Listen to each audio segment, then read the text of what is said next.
So among all my time talking politics with people, probably since like 2014-ish, there's one group that has been consistently hated by everywhere from the far right to conservatives to libertarians to progressives to far leftists to even communists. And that group is white liberals. Now, I'll cast a wider net. They tend to be the college-educated, upper-class, snooty liberals. You know what I'm talking about. The sheltered people in the rich neighborhoods who never leave, who are smarter and better than all of you and understand you better than you understand your own communities. The group I even found that hated them the most, in my time talking to people, was Latino and black progressives. Or just your average black Latino Democrat. They hated them the most. But I think this is a perfect example why people hate them. To understand Trump's support, we must think in terms of multiracial whiteness. What this lady's trying to do, who I think is some type of Latino, but light-skinned Latino, so by progressive standards, you're white, if I play your game. But this sounds like a really polite way to call black people coons. Oh, and I'll get into them. Don't worry. But I've met these people. Raise black voices. Well, I voted for Trump because I wanted the platinum plan. I think financial literacy is important. Shut up, race traitor. Shut up, coon. Shut up, Uncle Tom. And this coming from white people. I'm not talking about black people. This is coming from white people. They won't even listen why you thought things like the platinum plan was good for the black community. They won't even hear it. They just hear Trump and then they immediately go, race traitor. Anyway, I don't want to ramble on too long. So basically, this is one of the snooty, college-educated, I'm better than you liberals writing this. So look, and you can tell by this article, they've never spoken to any minorities that voted for Trump or any minority conservatives or any conservatives, period, for that matter. You can tell. Look, Trump's administration's anti-immigration, anti-civil rights stance has made it easy to classify the president's loyalists as a homogenous mob of white nationalists. Right then and there, you think 2016, you think really that much of the country is a bunch of white nationalists? Although we ignore that Richard Spencer endorsed Biden months ago. I guess if you don't leave the gated community. But take a look at the FBI's posters showing people wanted in the insurrectionist assault on the U.S. Capitol. Among many white faces, there are a few that are clearly Latino or African American. Yes, and they're stupid too.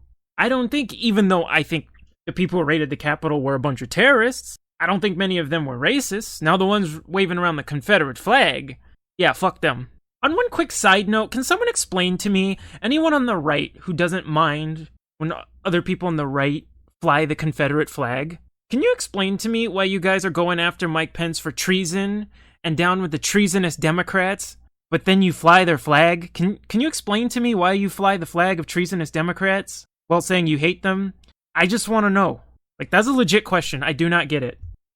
Such diversity highlights the fact that President Trump's share of the Latino vote in November actually rose from 2016, notwithstanding years of incendiary rhetoric targeting Mexicans and other Latino communities. Yes, Trump's voters and his mob. Okay, this is why, you idiots, when you storm the Capitol, Trump will never win in 2024. I hope you know that, right?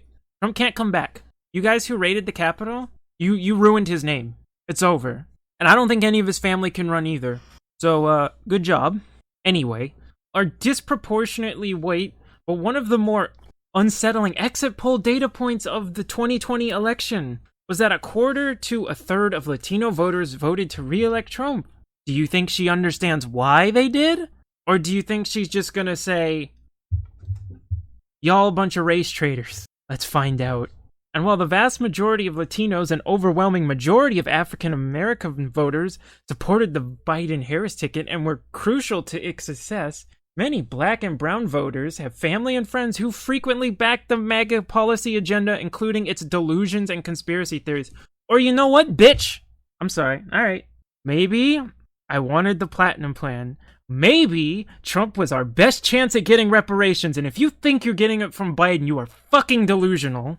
This is how I know you don't talk to people.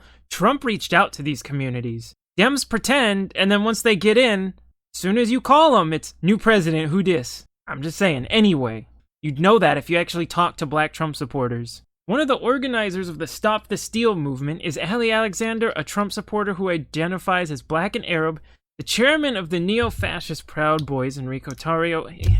They're not neo-fascists, they're just a bunch of idiot frat boys. You know, when I think neo-fascist, I don't think, hey, let's beat up a guy while telling him to name cereals. A Latino raised in Miami's Little Havana who identifies as Afro-Cuban when he arrived in Washington for the January 6th march. He was arrested for allegedly burning a Black Lives Matter banner taken from a black church a month before, which was stupid, and which is why they don't understand why. Here's the problem with a lot of Trump people. I just want to gotta go off on y'all for a second. Y'all losing the black vote. I already made another video. If you haven't seen it, go check it. Y'all are gonna lose the black vote because you do things like this. Don't give me but a black man did it. That doesn't make it okay. There are also niggas who carry the Confederate flag too. And you know what they are? Now you might have some other black people call them coons. I won't say that. I will not use a racial slur against another black person in seriousness. Jokingly, yes. I just call them the yes masses, because that's basically what they are. They're the black slave catchers. If this was 200 years ago, they're the black slave catchers. Anyway, here we go. What are we to make of him and more broadly Latino voters inspired by Trump? And why do you keep... You're a journalist? You're a professor and a journalist, and you keep starting your sentences with and but. A dyslexic should not be able to fix your grammar. Anyway, and what are we to make of this unmistakably white mob violence that also includes non-white participants? I call this phenomenon multiracial whiteness. Yes. I'm sure there's nothing else to it. I'm sure there's no other reason there's Latino and black Trump supporters. The promise that they too can lay claim to the politics of aggression, exclusion, and domination. The politics of exclusion by including everybody of all races. Yeah. Maybe on the black side, there was things like the Platinum Plan, things like working with Ice Cube, who was actually trying to make changes, and the fact that you got people like the Dems who are just saying, oh, just call us after the election, which Dems have been doing for decades to black people. Maybe in the Latino community, maybe if you noticed, Trump brings up the policies from the congressmen like AOC that are getting more and more radically socialist. Biden is not socialist, he's a crony capitalist, but Trump emphasizes policies like the Green New Deal and how it's basically socialist nonsense. You know why he does that? Because socialism is not seen favorably in Latino communities, especially in Florida. Because if you look at when Trump gives speeches to the black community, he doesn't really bring up those things. Like I said, he brings up things like the Platinum Plan, investment, financial literacy programs, schooling. But because you're so delusional and you sit there in a circle jerk with all your other snooty liberals, you can't understand why black people would vote Trump. And this is why no one likes you, because when I talk to these people and I try to explain to them why I voted Trump, they can just jump to race traitor. They don't listen. They just don't listen. They are the definitions, especially the white ones, definition of a cracker. A lot of people don't know where the origin comes from. It's not from the color of your skin matching the food. It's from the crack of the whip. And what better way to explain it than you have black people, and I have black friends who do this too, who we go up and we'll explain, this is why we want Trump. And they just shout you down, call you a race traitor, call you coon, call you Uncle Tom. And they just want you to be a good little black token. Just like you have black tokens on the right, you got your black tokens on the left, who just like to shuck and jive for white people. On the right, you have the ABLs and the Candace Owens, who just will say whatever the white conservatives want to hear. And on the left, you have like the Abram X Kennedys, who just say what they want the white liberals or the white progressives. They'll just prop up him because he says what they want to hear. But neither side just listens to the average black Latino Trump voter, because both sides have to think in brain dead absolutes. Although in my experience, it is way easier to talk to Trump supporters than white liberals. I'm not even joking. It's easier to talk to Antifa than white liberals. Because at least since Antifa has racial bias, when you walk up as a black person, they're automatically slightly more friendly to you if they don't know where you lie politically. Oh god, that was a rant. Anyway, god. Before Trump, conservatives seeking to appeal to Latinos typically embrace the politics of conservative multiculturalism. The left constantly says the right opposes multiculturalism, but then you go to Bush saying he reached out to them, emphasizing diversity inclusion, which is literally what you do, but it's bad when the right doesn't. I think it's because the right understands better, not completely, but the better version of multiculturalism, because there's two kinds. One works, one doesn't. The left's version doesn't work. The left's version is let everybody in, you bring in your cultural values, and everything that's incompatible with American cultural values, oh, it's fine, just come in anyway. This is multiculturalism. No, this creates hostility. If you let people in who reject American culture and just want to keep their own, you're going to start seeing homogenous areas just popping up everywhere with a very clear cultural divide and quite a bit of hostility. The right's version of multiculturalism is the one that works, where they go, you can come in, you can bring your culture, you can continue your cultural practices, but you must adhere to a bigger American monoculture. And see, they bring up this thing that Bush did. I'm jumping ahead like one sentence. Depicting Latinos as a distinct and valuable part of America's democratic mosaic. Conservative multiculturalism connected Latino culture to Republican values, emphasizing conservative approaches to faith, patriotism, and the traditional family. Yes, because much of the Latino community is very, very culturally conservative. So is the black community. The black community is very religious. They don't like the snooty white liberals and the snooty rich liberals constantly shitting on religious people.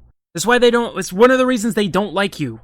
Now you're gonna go, well then why do they vote Democrat in these majority black areas? They usually, because they're kind of dumb, we'll say because Republicans are racist, and no, there's a lot of reasons Republicans don't win in black areas.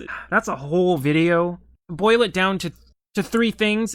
It's incompetence, tone deafness, and culture. But these idiots on the left look at their tokens. The white leftists grab their tokens that do whatever they tell them and then go, yeah, that's what black people want. Get the fuck out of here. Trump, by contrast, knows nothing of the history of Latinos in the United States and rarely even pretends to find value in Latinos' distinct identities. Rather than offering his non-white voters recognition, Trump has offered them multicultural whiteness. Are you sure about that?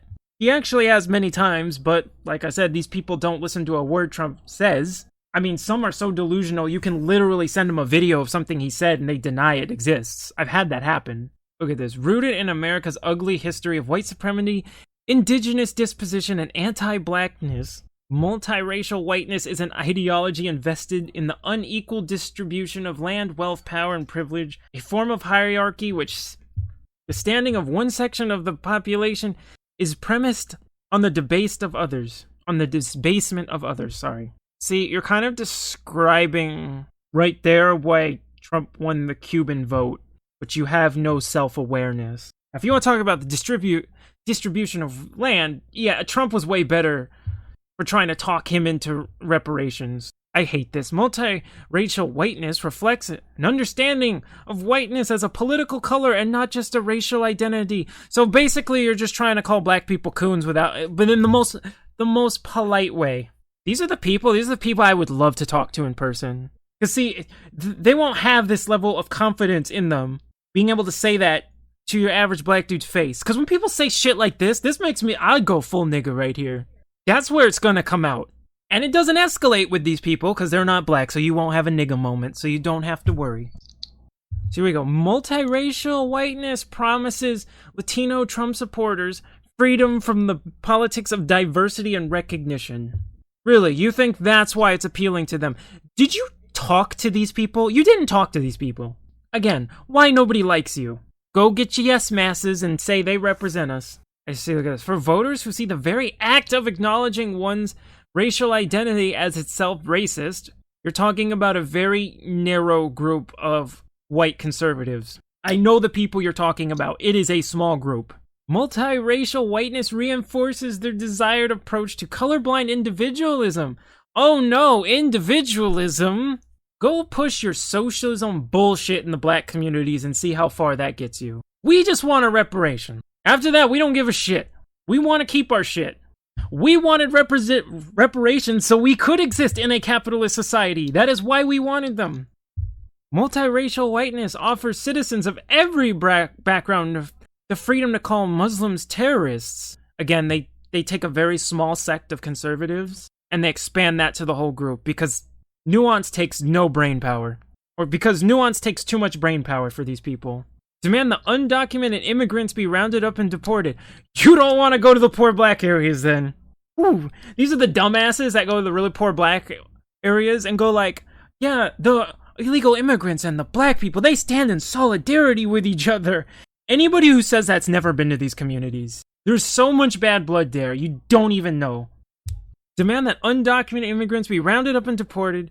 Deride BLM as a movement of thugs and criminals. And accuse Democrats of being blood-drinking pedophiles.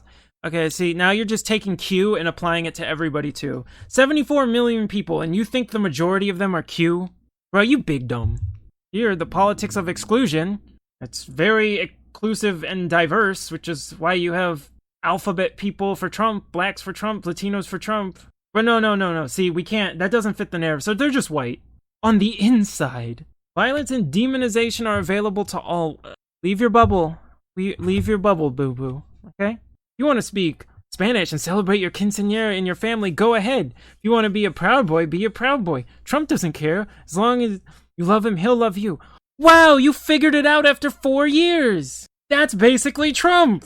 You're nice to him and you like him, he likes you. Wow. Took you this long? It's basically been like that since he's been in TV. There we go. See, look, America's racial divide is not simply between whites and non-whites. Thinking in terms of multiracial whiteness help us recognize that much of today's political rift is division between those who are drawn to and remain invested in the politics of whiteness who seek something better. Yes, this is literally just saying, you're a black person who voted for Trump, you a coon, but just saying it in the most polite way possible. Because we witnessed a very divided in Georgia when a significant segment of white voters broke with Georgia's white majority, joining a multiracial coalition that sent Raphael Warnock and John Ossoff to the U.S. Senate. You know why? You know why? Maybe because Trump supporters said Dominion voting's machines were rigged, and so they said, what's the point of voting? And two, Loeffler is a corrupt piece of shit, and they don't like the swamp. While not perfect, they have a bit more principle than the left does. I encouraged people not to vote for Loeffler in Georgia if you were on the right. Because I'm like, all that sets is a precedent that I hate the swamp. Unless the swamp's on my side, that makes you the same as the left. I love this. This is the hopeful side of shifting and diverging politics of whiteness in the post-Trump era. The challenge will be to prevail over the extremism of Trump's white majority while trying to prevent the politics of whiteness from becoming an increasingly multiracial affair. Yeah, I'd really like to have a face-to-face talk with this person. That sounds like that would be great fucking content. That would be a gold mine. Well, I'm going long, so you know the whole deal. You know, stay safe, don't get shot, all that good shit. It was way longer than I thought it'd be. Damn.